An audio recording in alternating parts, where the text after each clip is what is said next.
সুপ্রিয় শিক্ষার্থী আসসালামু আলাইকুম, কেমন আছো তোমরা? আশা করি ভালো আছো। আমি এখন তোমাদের বইয়ের 160 পৃষ্ঠার একক কাজটি সমাধান করে দেখাবো। তো চলো শুরু করি। এখানে বলতেছে a⁴ প্লাস 4b⁴ কে উৎপাদকে বিশ্লেষণ করো। আসলে উৎপাদক কাকে বলে, হ্যাঁ, সেটা আমাদের জানতে হবে। সেটা কারণ জানলে আমরা সমাধান করতে পারবো খুব সহজেই। উৎপাদক হচ্ছে কোনো একটি বহুপদী রাশিকে ওই বহুপদী রাশির মৌলিক গুণফল হিসেবে প্রকাশ করাকেই ওই বহুপদী রাশির উৎপাদক বলে। তার মানে আমরা এখানে যে রেজাল্টটা পাবো সেটা অবশ্যই মৌলিক বহুপদী রাশির গুণফল আকারে হতে হবে। এটা হচ্ছে আমাদের সত্য। আর যেহেতু এখানে উৎপাদকের যে কোনোভাবে করলে হবে, কোনো সত্য দেওয়া নেই। কী সত্য? যেমন আমরা কি জানি, উৎপাদকের উপপাদ্য উৎপাদক আছে, তারপরে পূর্ণবর্গ আকারে উৎপাদক আছে, সাধারণ উৎপাদক আছে, আবার মধ্যভাগ বিভক্তি মাধ্যমে উৎপাদক করা যায়, আরও কয়েকটা নিয়ম আছে। ঠিক আছে, যে কোনোভাবে করলেই হবে। এখানে যেহেতু সত্য দেওয়া নেই, আমরা যেটা সহজ মাথা খাটায় সেভাবেই অ্যান্সার করতে পারবো। আচ্ছা, দেখি এখন কি করা যায়। এইটাকে আমরা যদি সূত্র বানাই তাহলে কি করতে হবে? যদি এখন a² প্লাস b² সূত্র বানাতে যাই তাহলে কি হবে? আমরা যদি এটাকে a ধরি আর এটাকে যদি b ধরি, ঠিক আছে, এটাকে a ধরলাম আর এটাকে যদি b ধরি, তাহলে কি পাবো? এখানে কিন্তু এই জিনিসটা সেম আছে, তাই না? এটা বানায় রাখলাম। এখন এই লাইনটাকে আমরা যদি এভাবে লিখি, a² এর whole square plus 2 into a² plus 2b² plus যেটা ছিল আমাদের 2b² এর হোল স্কয়ার, তাই না?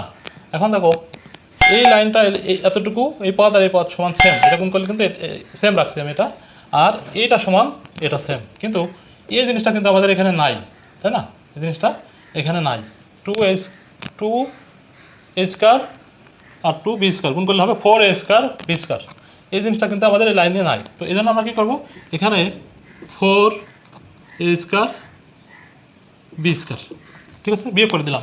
তার মানে তুমি যদি এটা আর এটা কাটাকাটি করো তাহলে কিন্তু আমরা এই লাইন এইটা পেয়ে যাচ্ছি, ঠিক আছে? তার মানে আমরা এটা লিখতে পারবো। আচ্ছা, এটা লিখলাম কেন? আমরা সূত্র বসাবো। এটাকে যদি আমরা a ধরি, এটাকে যদি b ধরি, তাহলে দেখো একটা সূত্র পড়ছে a² plus 2ab plus b²। তাহলে আমরা কি লিখতে পারি?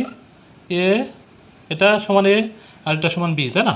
তো a প্লাস b এর হোল স্কয়ার। আমরা কি জানি সূত্র? সূত্র হচ্ছে a plus b whole square is equal to a² plus 2ab plus b², ঠিক আছে? আচ্ছা, এখন আমরা এখান থেকে এই পর্যন্ত সূত্র এটা, তাই না? এর সাথে কী আছে? মাইনাস, এখানে কী হয়েছে? 4a² b²।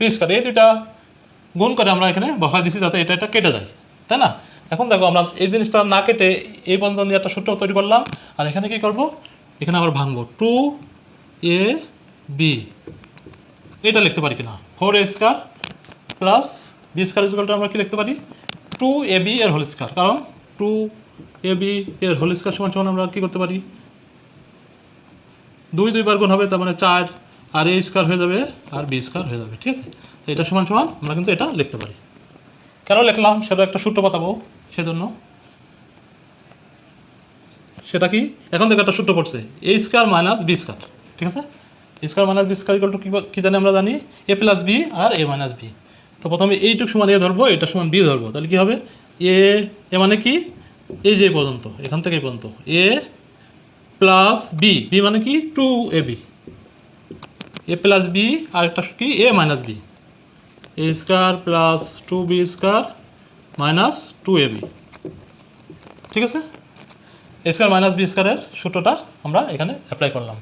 আচ্ছা, এটা আমি মুছে দিই। এখানে লিখে দিতে পারি a² মাইনাস b² সমান সমান কি? a plus b a minus b। এই সূত্রটা এখানে অ্যাপ্লাই করছি, ঠিক আছে? এটা আমাদের অ্যান্সার। তো আশা করি তোমরা বুঝতে পেরেছো। ভিডিওটি ভালো লাগলে অবশ্যই লাইক করবে, কমেন্টস করবে এবং সাবস্ক্রাইব করে বেল আইকনে ক্লিক করে রাখবে। আল্লাহ হাফেজ, আসসালামু আলাইকুম।